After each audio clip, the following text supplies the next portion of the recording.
Hey guys, welcome to my channel, and this is Yayang once again, and today I'm going to share to you this pork belly recipe, and we're going to use this air fryer to cook it. Also going to put in the description below the list of ingredients and its measurements. And guys, I need your support. Please subscribe to my channel and hit the bell button for you to receive notifications whenever I upload new videos.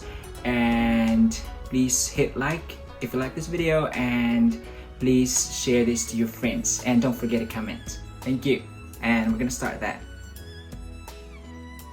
Alright guys, these are the ingredients that we need for this recipe.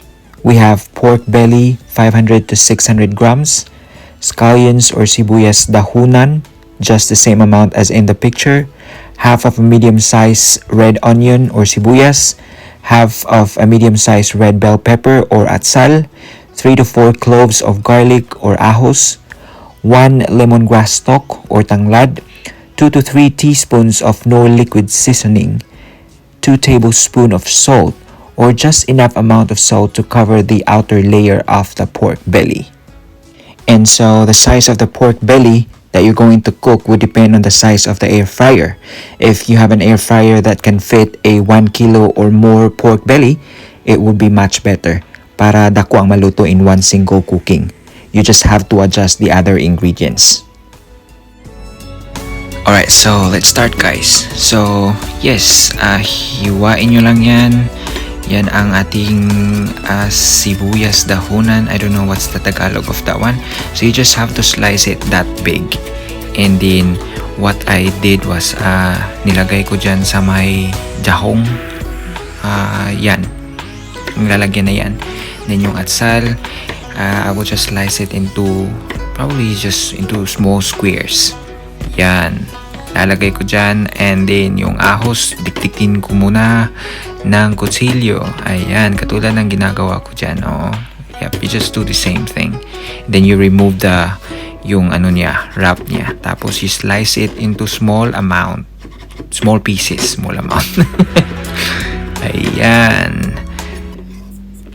And then pagkatapos, yan sibuyas. Oo, yan yung ano, I don't like slicing sibuyas kasi makakaiyak ka talaga.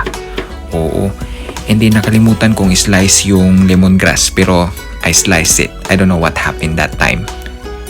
Yan, and then you just have to mix it. Oo, just mix it. Mix it. Yan, and then that's your Knorr liquid seasoning. I really like this one. This is not a sponsored, video. I just like the taste. It's like whenever I cook, not all the time that I put Knorr liquid seasoning, but sobrang sarap talaga niya. Sobrang sarap. Yan, imimix lang yan. And then it's time for you to put the salt. Yan. So as what I mentioned earlier, 2 tablespoons of salt, but I don't actually measure it. I just pour it just enough to cover the outer layer of the pork. Yan. Tapos imamassage mo. Yun. Yan yung ginagawa ko.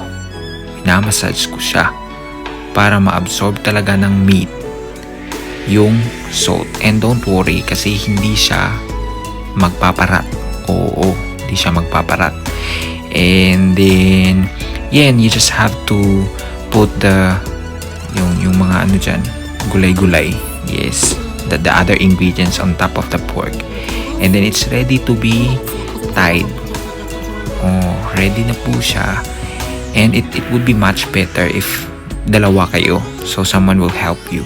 But then, but I was able to manage tying the pork belly, and it's okay na hindi merong matatagak na mga ingredients. It's just fine. Yan, I made it. Yeah, and then just put it inside yung mga natagak na mga ingredients. Ayan, and then coat it again with salt. Yan. And guys, it would not make the pork belly salty. Yeah. because it will the whole pork belly will absorb the salt, so it won't make it salty. As a matter of fact, it was really delicious because I'm already doing the voiceover right now. I'm watching the video. It was really, really delicious. And the next step you will do is to wrap it using the foil, and the purpose of the foil is for you not to burn it. Yes, para lalambot yung loob. At the same time, you are not burning the outer layer ng pork belly.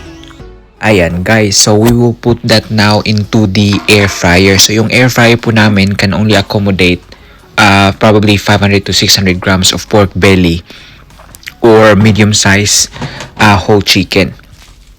Yeah, so mga 1 kilo to 1.2 kilo. Ayan. So what I did was I put it on 20 minutes under 200 degrees Celsius, and then after I flipped it sa other side naman, and then put it again under for 20 minutes under 200 degrees Celsius. Yan.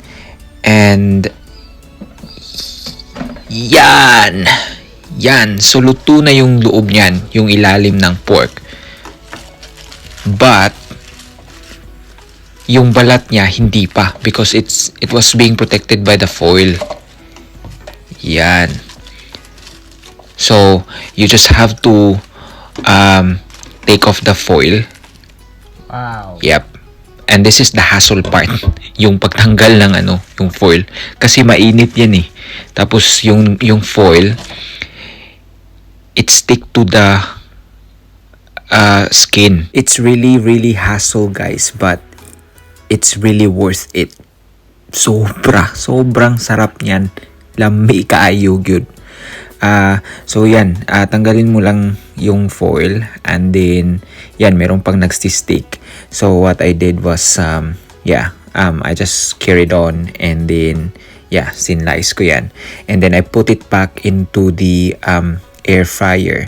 So this time it would be 10 to 15 minutes under 150 to 160 degrees. Ayan. That's the top part. And then I flipped again. And then ipapasok ko yan sa loob under 10 to 15 minutes. Or I think I did the maximum 15 minutes under 160 degrees Celsius. And luto na ang ating pork belly. Wow. Look at that. Sobrang sarap. Luto na yung loob. Oo. Tapos sobrang crispy niyan guys. Oo, tapos yung lasa niya, maano talaga.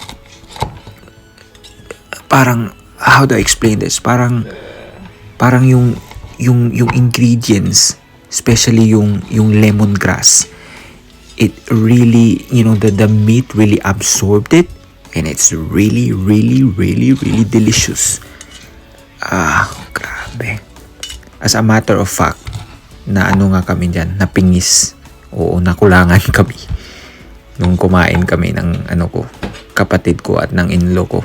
Nakulangan kami yan. So yan guys, you should try this at home. You probably would just spend around 250 pesos to 300 pesos. Here in New Zealand, probably around between 15 New Zealand dollars and $20. So yes.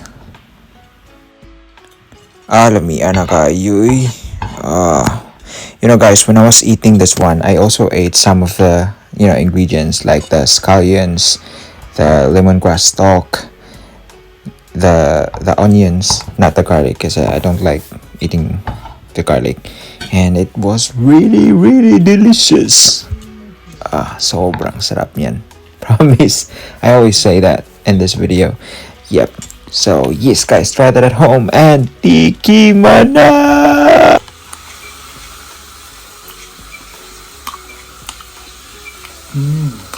May kayo.